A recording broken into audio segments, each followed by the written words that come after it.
Saya sedikit memberikan informasi dulu Pak Karni Ya. terkait dengan investasi kita di Indonesia. Selama setahun. Selama setahun.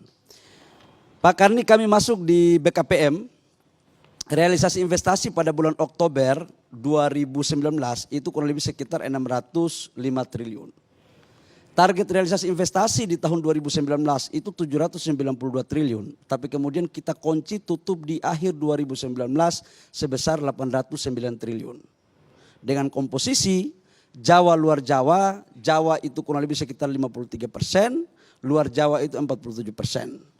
PMA dan PMDN-nya, PMA-nya itu 52,3%, kemudian PMDN-nya 47,7%, 8%. Kemudian dalam proses selanjutnya kami ingin mendapatkan sebuah proses di mana dalam kurun waktu 4 tahun ada investasi mangkrak kurang lebih sekitar 708 triliun. Ini investasi mangkrak ini adalah investornya udah datang, pengusahanya sudah datang tapi nggak bisa tereksekusi. Apa penyebabnya? Nanti saya akan kaitkan dengan Undang-Undang Cipta Kerja. Yang kedua Bang Karni, realisasi investasi kita dari Januari sampai dengan bulan Agustus itu kurang lebih sekitar 402,6 triliun atau sudah mencapai 49,3% dari target realisasi investasi 817 triliun di 2020. Awalnya kita punya target 886 triliun. Covid kita revisi menjadi 817.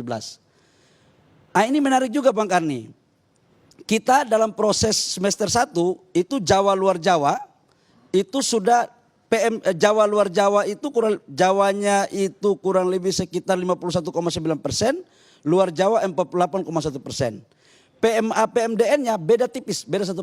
PMDN-nya lebih tinggi daripada PMA-nya.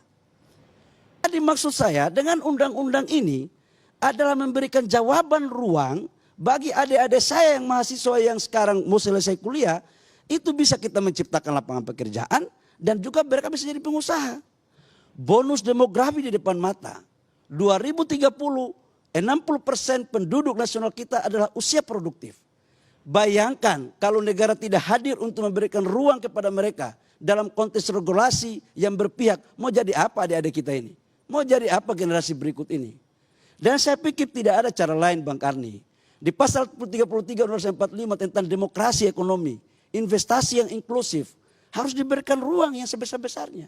Jadi kalau ada yang mengatakan bahwa investasi ini hanya pro kepada pengusaha-pengusaha besar, mohon maaf, boleh kita bikin ruang khusus debat kita. Dalam konteks yang konstruktif.